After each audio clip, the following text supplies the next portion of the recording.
video saya kali ini saya akan mereview sebuah novel yang berjudul Ayat-Ayat Cinta. Novel ini dikarang oleh Habibur Rahman El-Shirazi dan diterbitkan di Jakarta oleh penerbit Republika pada tahun 2004, dan buku ini juga memiliki 420 halaman. Novel ini bercerita tentang kisah percintaan yang dibalut dalam ajaran-ajaran Islam yang sangat kental. Juga novel ini berawal dari kisah seorang mahasiswa yang bernama Fahri bin Abdullah Siddiq. Ia adalah seorang mahasiswa di Universitas Al-Azhar, Mesir. Di Mesir, Fahri tinggal bersama keempat temannya yang juga berasal dari Indonesia. Mereka tinggal di apartemen yang sederhana. Alhamdulillahnya mereka memiliki tetangga yang sangat baik dan akrab dengan mereka, yaitu keluarga Tuan Boutros. Tuan Boutros memiliki seorang istri yang bernama Madame Nahed dan memiliki dua anak yang bernama Maria dan Yusuf. Keluarga Tuan Boutros adalah keluarga Kristen yang sangat taat pada agamanya, dan putri sulungnya yang bernama Maria, ia adalah seorang gadis yang unik karena ia adalah seorang Kristen, namun ia suka pada Al-Quran. Bahkan ia hafal beberapa ayat Al-Quran, diantaranya adalah surat Maryam. Pertemuan berawal ketika Fahri pergi ke Shubro El-Khaimah untuk talaki pada Syekh Utsman Abdul Fattah. Ia ke sana naik metro dan pada saat itulah ia bertemu dengan seorang perempuan bercadar yang bernama Aisyah. Aisyah bukanlah orang Mesir, melainkan gadis Jerman yang sedang studi di Mesir. Selain punya tetangga yang baik, Fahri juga mempunyai tetangga yang galak dan kasar, yaitu keluarga Bahadur. Bahadur mempunyai istri yang bernama Madame Syaimah dan putri bungsunya bernama Naura. Bahadur selalu bersikap kasar terhadap Naura, dan pernah suatu malam Fahri ingin menolong Naura yang sedang jadi bulan-bulanan oleh Bahadur, tapi Fahri tidak bisa menolongnya, dan akhirnya Fahri meminta tolong Maria untuk menolong Naura, dan alhamdulillahnya Maria mau menolong Naura.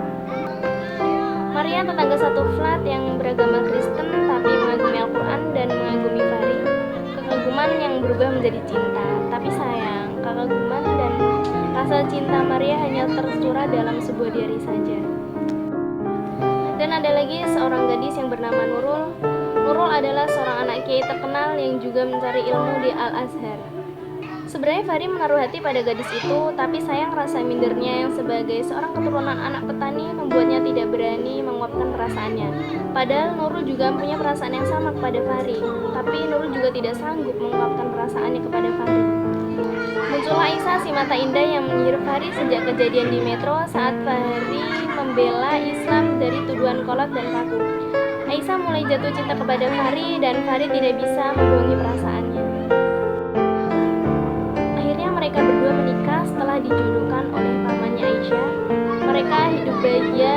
Beberapa bulan kemudian Aisyah dinyatakan mengandung, dan tak lama kemudian Fahri mendengar kabar kalau Maria menjenguk Maria, malah petaka datang menghampiri rumah tangga mereka. Naura menuduh Fahri telah memperkosanya dan semua orang tahu bahwa itu adalah fitnah. Fahri diseret dan dimasukkan ke penjara. Kuncinya semua ini adalah Maria yang sedang koma, karena hanya dialah yang tahu bagaimana kejadian yang sebenarnya. Keluarga Boutros mendatangi Fahri di penjara. Mereka berniat mengunjungi dan meminta bantuan kepada Fahri untuk menyadarkan Maria dari komanya dengan merekam suara Fahri yang nantinya akan didengarkan ke Maria. Kata dokter, hanya orang yang dicintai Maria yang dapat menyembuhkannya. Tak kunjung sadar juga, akhirnya dokter dan Madame Nahed menyuruh Fahri untuk menyatakan cintanya kepada Maria. Sebelumnya Fahri tidak mau melakukan itu. Lalu Fahri meminta izin kepada Aisyah dan Aisyah menyetujuinya.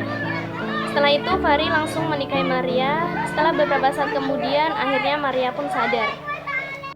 Waktu persidangan Fahri pun tiba, dan di akhir persidangan Maria tiba. Dia mengatakan apa yang sebenarnya terjadi di malam itu. Setelah mengatakan semuanya, Maria langsung pingsan dan dilarikan ke rumah sakit. Akhirnya Fahri memenangkan sidang tersebut dan Bahadur yang dipenjara. Begitu divonis bebas, Fahri dibawa oleh Aisyah ke rumah sakit yang sama dengan Maria untuk diperiksa.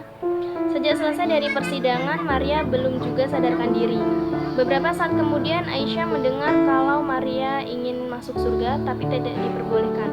Lalu ia terbangun dan menceritakan semuanya kepada Aisyah juga kepada Fahri. Fahri tahu apa yang dimaksudkan oleh Maria. Lalu Fahri membopong Maria ke kamar mandi dan Aisyah membantu untuk mewudhui Maria. Setelah itu Maria kembali dibaringkan di atas kasur seperti semula. Lalu dengan suara lirih yang keluar dari relung jiwanya ia melafalkan kalimat syahadat. Tak lama kemudian kedua mata Maria tertutup rapat dan akhirnya Maria meninggal dunia. Unsur intrinsik novel Ayat-Ayat Cinta yaitu bertemakan kehidupan sosial seorang mahasiswa di Al-Azhar serta pendidikan dakwah. Tokoh dan penokohannya, Fahri, dia adalah seorang yang peduli. Maria, dia adalah seorang yang kritis. Naura, penakut. Aisyah, penurut. Tuan Boutros kalem. Made Menahet, penyayang. Dan tokoh yang lainnya yaitu Syekh Ahmad, Rudi, Saiful, Hamdi, Syekh Usman, Nurul, Yosef, Magdi, dan Paman Iqbal. Sudut pandang dari novel Ayat-Ayat Cinta adalah orang pertama. Latar tempat dan waktunya, siang hari di Al-Azhar, Kairo, Mesir, siang hari di Flat, masjid, sore hari di rumah sakit, restoran, San Stefano, Alexandria, penjara, dan malam hari di sebuah gang. Latar suasananya yaitu menyedihkan, menyenangkan, dan menegangkan. Alurnya adalah maju mundur, dan amanatnya adalah bersabarlah dalam menghadapi semua cobaan, dan yakinlah bahwa cobaan itu datangnya dari Allah, dan Allah juga tidak akan menguji manusia di luar batas kemampuannya. Unsur ekstrinsik novel Ayat-Ayat Cinta yaitu biografi pengarang. Habibur Rahman El-Shirazi berkelahiran di Semarang pada hari Kamis 30 September 1976. Beliau memulai pendidikannya di MTS Futuhiyah 1 Meranggen sambil belajar di Pondok Pesantren Al-Anwar. Kemudian melanjutkan ke Madrasah Aliyah Program Khusus di Demak pada tahun 1999. Karya beliau banyak menghiasi majalah dan koran, lokal maupun nasional. Adapun karyanya yaitu Ketika Cinta Berbuah Surga pada tahun 2005, Ketika Cinta Bertasbih pada tahun 2005, dan Ayat-Ayat Cinta pada tahun 2004. Dan masih banyak lagi karya-karya lainnya yang beliau buat. Unsur ekstrinsik yang selanjutnya yaitu keadaan sosial budaya.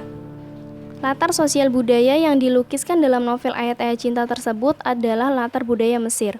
Hal ini sebab latar yang beliau buat dari novel tersebut berada di Mesir, sehingga budaya yang tergambar pun budaya Mesir, seperti bangsa Mesir yang ramah dan tamah. Beberapa orang yang telah mereview novel Ayat-Ayat Cinta yaitu yang pertama ada Ayatin Anissa, yang kedua ada Suci Nadila, dan yang ketiga ada Cindy Aprilia Pratami.